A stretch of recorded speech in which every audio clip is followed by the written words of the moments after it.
Hello everyone and welcome back to the Card Combo Show, episode 17. Let's get to it. The cards we're going to be looking at today are the newly spoiled Opus XII Dragoon, Halicarnassus, Varn, Heretical Knight Garland, and Manasvinwarmech. Okay, let's go.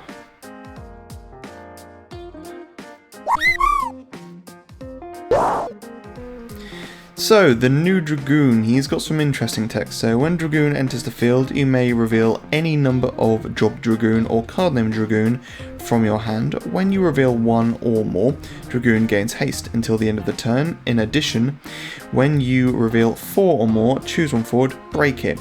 So, he's strange because obviously he's revealing your hand, and that's generally not something you want to do.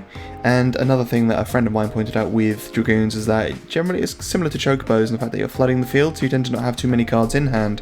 Like when you've got a Dragoon in hand, and if you have the means to play it, generally you're going to play it rather than just hoard them. But maybe this is kind of edging in a new way to play Dragoons. But yeah, he's a standard 3 CP, 7k, so he's on curve. Generic as well. Also, interestingly, this is the full art that we've got here, obviously, but it's the first that I'm aware of where the foiling is unique. So you can see those tiny little kind of scales. They almost look like horseshoe crabs. They aren't on the normal standard art card, and I think Kageyama posted a video on Twitter where you can actually see those are foil images. So it's the first kind of card where we can see where, one, it's got unique foiling, but also two, where the foiling is also represented on just a standard image. But yeah, anyway, cool. So Alice obviously is a good card to go with because Alice can potentially draw you another Dragoon every turn, which is great. The one downside to Alice is the fact that you may just be sacrificing a card for a couple of turns, but with Dragoons you generally go ham and just have tons of Dragoons, like even maybe sacrificing some summons just for Dragoons, like just forwards and backups. That would be quite fun. But yeah, being able to give that extra Dragoon to hand, maybe get yourself to 4 to then play Dragoon, and then have the Dragoon to hand to break something else, that's always cool. Warrior of Light and Kane. So, whenever I've made Dragoons decks in the past, I've liked doing Lightning Water, simply for the fact that Warrior of Light just gives you all your Dragoons, well, most of your Dragoons, plus 2000 on first strike, any standard unit, and that is most of the standard Dragoons. So that makes them a lot more powerful, especially if they've got haste, and with Kane on the field, that combo together is very powerful. That's plus 4000 power and first strike to all your standard unit Dragoons. That is something to be scared of, especially if you've got 3 or 4 Dragoons on the field come down in one turn. This little Dragoon as well, obviously, you may reveal him from your hand, but his cost goes down. So then being able to play this Dragoon and then maybe another Dragoon and this guy for 1, then another guy for 1, just flood the field. So this new spoiled Dragoon is probably the one we want to start with, and then just flood the field from there on. Freya. So obviously it's job Dragoon or card name Dragoon. So Freya being a job Dragoon means she fits in that nicely, like I said earlier as well. Water and lightning, I like that with Dragoons, and her getting haste as well would be quite cool. So you could play this Dragoon, reveal Freya, that gives him haste, and then you can play Freya, and because that Dragoon's on the field, she would gain haste, and that would be minus 4000 to one thing or minus 2000 to two things. And then Aranea. Similar sort of thing, you can obviously reveal her. She's not a named Dragoon, but she's a job Dragoon. But what's also cool is that they both kind of synergize with flooding the field, or having lots of things in hand and then flooding the field. So you might play this Dragoon, reveal a further 4 Dragoons from hand, and then play Aranea, and then a couple of more Dragoons, and if you're on 6 damage, they all gain haste. And again, if you've got lots on the field, Aranea will be huge as well. Halicarnassus. So I love this card. Whenever I make water, I always throw in, well, water deck, sorry, I always throw in one Halicarnassus, just because to be able to create a field, or not a field effect, but like when it enters the field, all your opponent's forwards lose their abilities is very strong and useful. Like, it can't be understated how useful it is against things like BFA or Fail Thanos. Just being able to clean the slate and then just be like, right, now I can deal with these forwards and then progress. So, cards. White Mage, being able to recur the summons that you might use for Halicarnassus' Dull ability, which is Dull, discard 2 summons, choose one forward, break it. So being able to recur those summons back to your hand is obviously very useful on command. Or if you don't want to recur it to your hand, you can just cast it. So it might be a case if you break something with Halicarnassus' ability, and I don't know, you discarded 2 Fanfrits, and then you use Iodolus to cast one of those Fanfrits, which would obviously break either Halicarnassus or something else. But then one of your opponent's forwards, well, you've broken 2, and you've broken 2 forwards, effectively, and discarded 1 summon. So yeah, that's worse things that happened. Ramza, so being able to play Halicarnassus onto the field with Ramza already there, dulling Ramza to give Halicarnassus haste, and then discarding 2 summons, and then dulling Halicarnassus to then break any forward. And like I said, Halicarnassus enters the field, all your forwards get their abilities wiped. Now, this doesn't apply to, say you play Halicarnassus onto the field, her ability resolves, and all your opponent's forwards have lost their abilities. Now, if they were to cast a summon or an ability where the forward gains X thing till the end of the turn, they will keep that. Again, it's till the end of the turn, so there's ways around it. Either way, Halicarnassus is still a very strong card. Unlesker and Terror, so again, ways to be able to recur your summons back to your hand after using Halicarnassus. Unlesker is interesting though, because she recurs it back into your deck. She's one of the few cards that can increase your deck size from your break zone, so it's quite an interesting card to have, and maybe you want a few of them just to be able to reduce the cost of your summons, or just to be able to recur it back into your deck for later use, either casting or with Halicarnassus again. Tama or Phoenix. So your opponent plays something onto the field, and maybe they've got a few forwards that are becoming problematic, and you've got a way to deal with them, but you don't know how. You could do something like cast Phoenix to get Halicarnassus from your break zone onto the field, and then all their opponent's forwards have lost abilities. Or similar sort of thing with Tama. If it goes to any phase change or whatever, you just pay 3 colourless, and you can bring Halicarnassus in. And the cool thing about this is you could be in mono earth, just 1 Halicarnassus. Why you do that, I don't know, but it'd be kind of funny nonetheless. And yeah, you break your Tama to bring in Halicarnassus, or your opponents lose their abilities, or your opponent's forwards lose their abilities. Hey, I'll get it right in a minute. Luch, so obviously Halicarnassus has got its own ability to be able to break something, but just playing Halicarnassus and then breaking the forward or a forward just with any other ability. I went with Luch, or Luch, however you pronounce it, just because it's a fairly quick and simple, easily activated ability. You've got 7 cost Odin.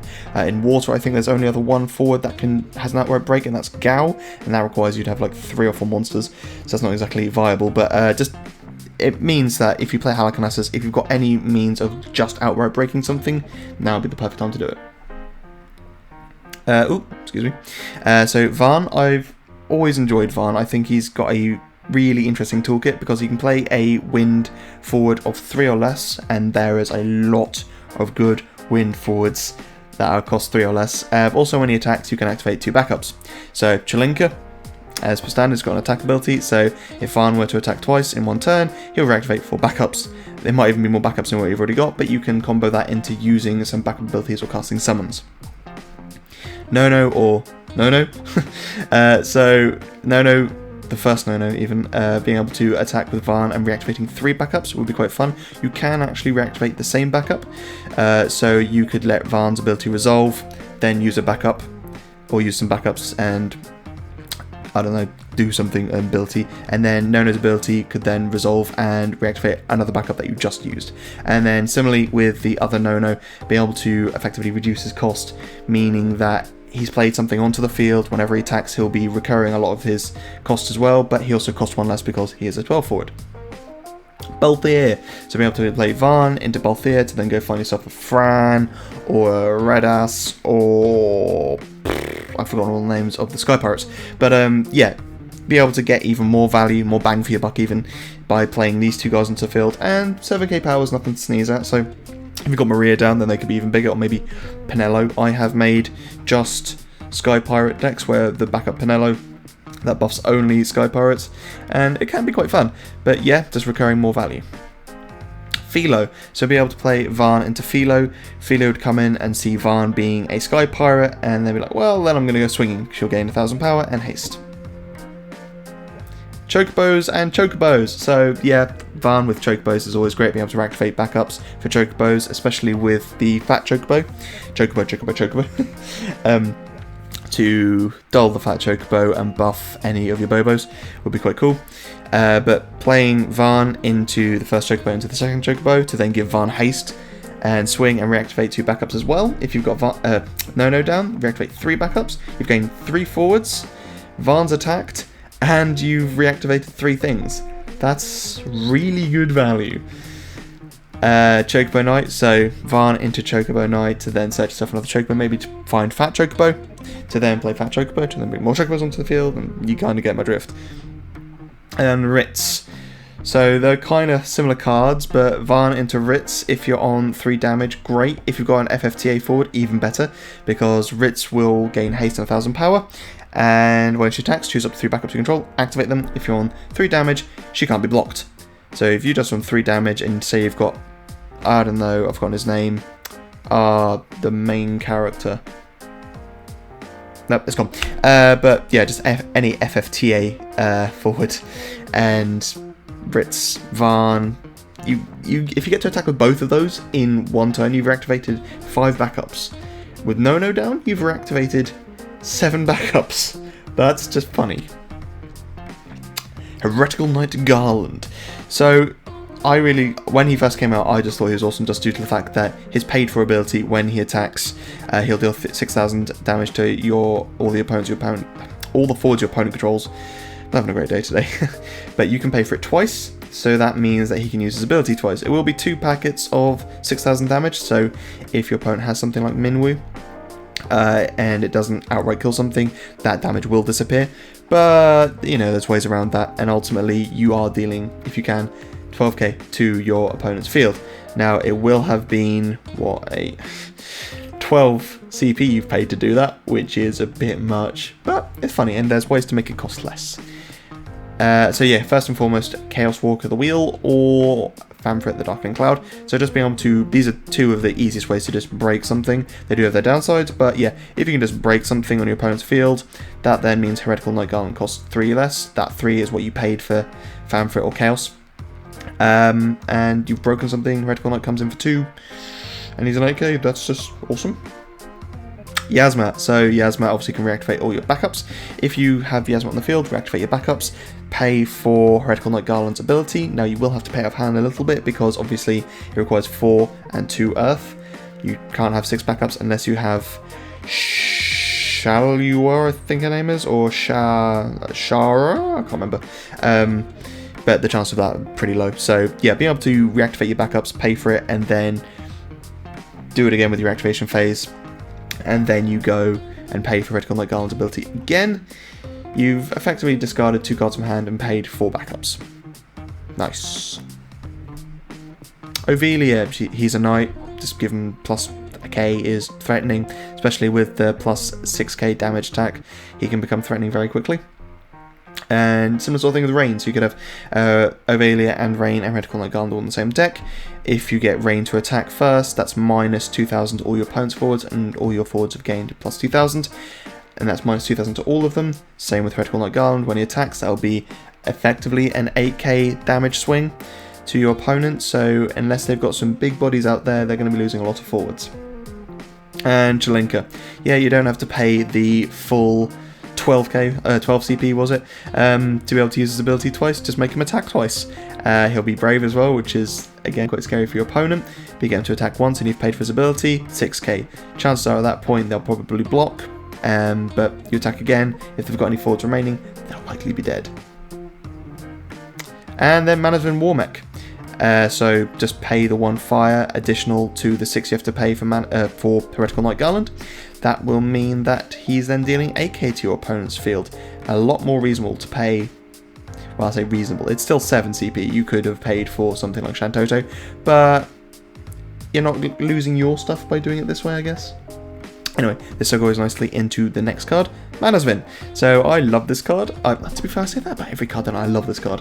But I genuinely do love this card. In Fire especially, I've used it in a lot of decks, and it's got me out of a lot of sticky situations. But yeah, Summoner. So obviously Manasvin can increase the damage that a character deals, and it's not just Fire, it's any character. But Summoner, additional to the Manasvin, can mean that you've got a 3k damage swing in your favour. Well, I say in your favour. Obviously, Summoner does affect any damage your opponent deals to you as well, but likelihood is that you'll be doing it on your turn, so you should be fine. Iroha, again, it could be even more. So if you've got the Summoner broken, you've used Manasvinwarmech, and Iroha's on the field, it means that any fire characters you've got, their damage will be increased by 4, where at the very least, Iroha and Manasvin will increase it by 3. I mean, even if you use Manasvin on Iroha and then use her Dull ability, that's 4k she's dealing something just for a Dull. Fina! So you play Fina onto the field, use Manasvin on her, she has just dealt 7k to all your opponent's forwards. Not bad for paying 7 and getting a 9k onto the field. Alhanalem and Nono. So let's go with you use Manasvinwarmech on Alhanalem, and now Manasvin does stay a character, so it doesn't have to be just a forward that is dealing the damage, it can be Alhanalem as well. It just has to deal damage to a forward, obviously, but I mean, you can't deal damage to anything else, so yeah. So let's go with, obviously, to Alhanalem, you want to have both Chelinka and Yuri on the field. Now, Chelinka, you can have the backup now, which is a lot more useful for getting his ability to trigger. But let's just say you've got the Chelinka backup as well, and a forward Yuri, and Nono on the field. So you use Manasvinwarmech on Alhanalem, you Dull Alhanalem, I can say it, to deal 4k to your opponent's field. You attack with Yuri, use Nono to reactivate Alhanalem, use Alhanalem again, that is another 4k you've dealt to your opponent's field. So that's a total of 8k for 1 attack and 1 CP on Manasvinwarmech and dulling Alhanalem. That's pretty cool. And shantotto. So I had a Fire Earth deck which I took to the Nationals in Sheffield 2019, and this was a funny deck because it revolved around bombs and fire summons and stuff and just dealing board-wide damage to your opponent but also to Shantotto, and then you deal or increase the damage that Shantotto dealt to the opponent's field, and boom, they're gone, they're removed. It's just such a strong card. After, I think it was like Opus 9 or 10, Shantotto started seeing a lot more play, but yeah, just being able to increase any damage she deals. There are so many cards out there where you can just choose one forward, deal X amount of damage. So if you choose Shantotto, deal at 7k damage, let's say, and then you use Manasvin to increase damage she deals, there'll be 9k to everything on the field. Now obviously you want to not deal that to your forwards, and Shantotto won't actually be affected by her own ability, but you can mitigate that from using monsters and things that haven't become forwards yet. But yeah, a 9k board wipe is very strong, especially when they're being removed. Azul, so hello Dadaluma.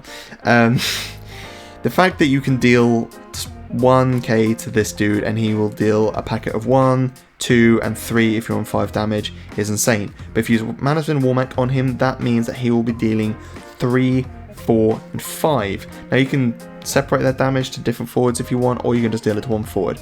You could increase this even further if you use the summoner that I mentioned earlier, so that would then be 4, 5 and 6 to different things. So you could deal 10 to one thing or 5 to something else. There's loads of different ways you could do it, but yeah, Azul is quite strong. He's a lot easier to break than Dadaluma. Well, I say easier to break, a lot less painful to break, but it doesn't make him any less strong.